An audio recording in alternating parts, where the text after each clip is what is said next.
Hi all, welcome to my channel, welcome to John's Model Making. Today we've got issues 77 and 78, so we're going to be carrying on with the display base panel. And then that is the 4 issues finished for this month. Next month I do know, in issue 78 we've got a couple of more side panels, 2 side pieces, 2 base connection panels, a support piece and brackets together with screws, washers and nuts. There we go, now that will be to finish off this side here, so you know how long this is going to be, and you can find out where you're going to put it. Anyway, let's get on with the build. So there we got the parts, we got the so there we go, the base panel with the number 4 on it, we got a long panel and a short panel, and then we got the usual fixing brackets. So this is going to get a little bit more complicated for me, so I'm definitely going to speed this up. Taking the longer side piece and fit the teeth into recess in part 7602. Note that there are 4 teeth on the end of part 7702 that fit into part 7602. Awesome. Where's that one? 1, 2, 3. 1, 2, 3, 4. Excellent, so I know which is which. Right.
There we go, looking rather big. Is this? Crazy stuff. There we go. Oh.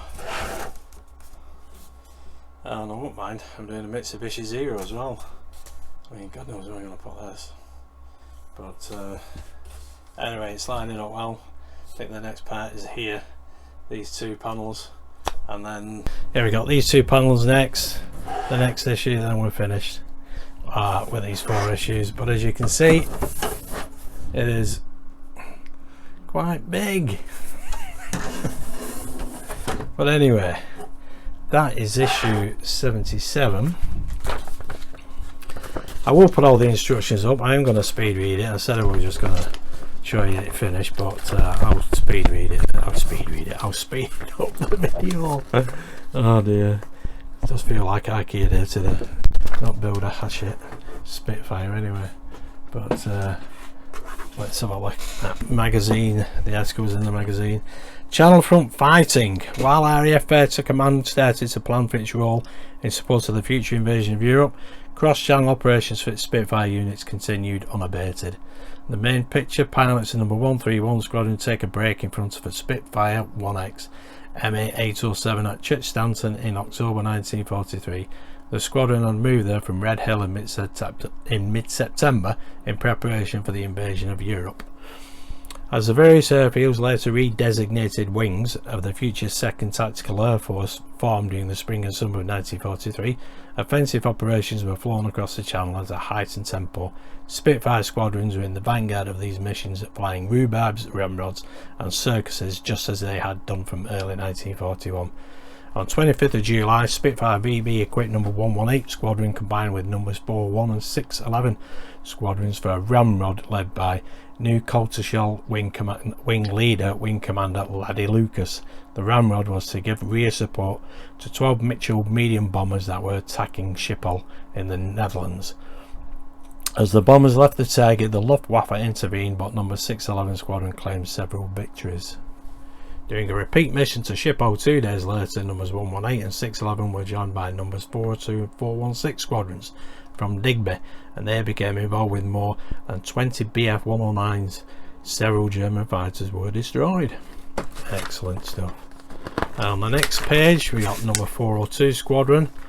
In the main picture, after the war, number 402 squadron was reformed in Winnipeg, initially flying Harvard 2 trainers. The 2nd Canadian Crude Fighter Unit to form in Britain during World War II was number 402 squadron, which flew Hurricanes before switching to Spitfires in March 1942. Number 402 squadron can trace its lineage back to October 1932, when number 12 Army Cooperation Squadron was formed in Winnipeg, Ontario, flying Tutor and Gypsy Moth biplanes. The unit became number 112 Army Cooperation Squadron 5 years later. By then it was equipped with Avro 626 and Tiger Moth biplanes. In February 1940 the squadron re-equipped with Lysanders, and in June of that year was transferred to Britain. Excellent. That goes on for a couple of pages, and then at the back we've got Fighting the Flying Bomb. The first B-1s fell on London a week after D-Day. Attacks on Britain had long been anticipated, and the flying bombs were codenamed Diver by the military. In the main picture we've got the crew of a Bofors anti-aircraft gun keeping watch for B-1 flying bombs in the south of England on 19th of June 1944. Anti-aircraft defences were strengthened to the southeast of London in June 1944, and fighters were rushed to airfields and temporary advanced landing grounds from where they mounted anti-diver patrols. In mid-July, the anti-aircraft gun belt was moved to the coast to give the fighters more room to manoeuvre inland. The area between the anti-aircraft guns and the barrage balloon defences was small, so speed was essential. It was found that the V1 usually flew too fast for Merlin engine Spitfires, and even the faster Hawker Typhoon. And that goes on for 4 pages. Excellent stuff. There's a little article there about Hawker Tempest, and as I said, in issue 78 we got 2 more panels to fit. Lovely jubbly. Okie doke, let's move on to issue 78. Okay, so issue 78, continuing work on the display stand. Parts checklist: 2 side panel for display stand, shorter, ×2. Then 2. Base panel for display stand number 5. Base panel for display stand number 6. A support bracket, connecting bracket, one's wide and one's narrow, and 4 sets of screws, 9 4x8.5mm PM screws, 9 M4 washers, 9 hexagonal nuts, and 9 2.5x6mm PWB screws. Sorry, 2 lots of screws. But like I said, 4 there. Anyway, so let's get them out and crack on with the job.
Okay, so there we go. That is issue 77 and 78 completed. That's how it should look at this moment in time. Let's have a look at another camera. Here we have the two side panels in issue 79. One has a speaker grill, and I would imagine more another bracket to, well, another bracket there definitely compared to that one. But there we go, easy peasy lemon squeezy, except for the fact that it is so big. It could easily fold in when you're working on it. There we go. Right, well, I've made room for it on the shelf, so I can put it up there later. It can stand up there in the corner, I think. Yes, it will. But anyway, that is that issue done, along with 77. So let's have a look at what is in the magazines. First page, the Corsican campaign. 3 French Spitfire squadrons saw action over the Mediterranean island of Corsica in support of its liberation during Operation Vesuvius. In the main picture, Spitfire VCs and 1X Mark 1Xs of the 3 French GC-11/7 on Corsica in January 1944. The sudden Italian surrender to the Allies on 8th of September 1943 left a large garrison of troops on Axis-occupied Corsica in limbo, with a German force of more than 10,000 men remaining active on the island. Fighting with local Corsican partisans soon broke out, and the French government in exile requested that the island be reoccupied. Spitfire Quick Group de Combat 1/3 and 11/7 were ordered to support the French forces that had landed to liberate the island in Operation Vesuvius, and they began flying across to Camp Dall'Oro near the Corsican capital of Ajaccio on 24th of September. Okay, so on the next page we have 4th Fighter Squadron. In the main picture we have a Spitfire VC JG-878 of the 4th Fighter Squadron at Bocca del Falco in Sicily in October 1943, and below that Major Robert Levine in front of his Spitfire VC ER-570 at La Sabala airfield in Tunisia in April 1943. And in the main picture for Fighter Squadron, the 4th Fighter Squadron was equipped with several marks of Spitfire for almost 2 years. The unit saw considerable action with the fighter on the Channel front, in North Africa and in the Mediterranean. Activated as a 4th Pursuit Squadron at Selfridge Field, Michigan on 15th of January 1941, the unit was one of the original trio of squadrons assigned to the 52nd Pursuit Group, equipped with a mixed fleet of P-39 Airacobras and P-40 Warhawks. The 4th was redesignated a Fighter Squadron on 25th of May 1942, while the 52nd became a fighter group. Excellent stuff. And on the back page, the last article is Arnhem Operation Market Garden. Following the Normandy campaign, an attempt to cross the Rhine led to a 10-day battle at Landit that ended in an Allied defeat and delayed the liberation of much of the Netherlands.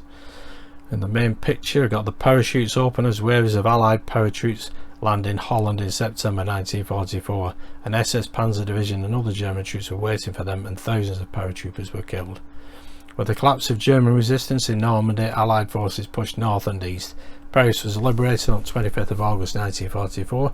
The US 3rd Army linked up with the 7th Army, which had advanced from the south following the Dragoon landings, but logistics issues slowed Allied progress. Air supply to the 3rd Army in early August was restricted by the keeping back of transport aircraft in anticipation of airborne assaults on Chartres and Orleans. But when these cities were captured, C-47s were able to deliver emergency supplies. And that goes on for 4 pages. Yep, excellent stuff. And there we go, coming in issue 79, your next set of parts. 2 side pieces, 2 base connection panels, a support piece and brackets together with screws, washers and nuts. Well, that is it for this month. That's 75 to 78 complete. This base, hey, I'm sure it's going to be sturdy enough. It's a pity they didn't actually split it up and send it differently, and you know, it could be a lot more interesting. You know, send the base in not complete, well, it's not complete, but in the way they have done 4 issues this month, probably 4 issues next month. At least I suppose it gets it out of the way, and then we can concentrate on the more interesting stuff with the Spitfire and get that up and flying. Anyway, if you did like that, please give us a big thumbs up, subscribe, hit that notification bell, and you'll be notified of all my future videos. You can have a look at my past videos as well while you're on YouTube. Thanks for watching, stay safe, and I'll see you soon. Bye.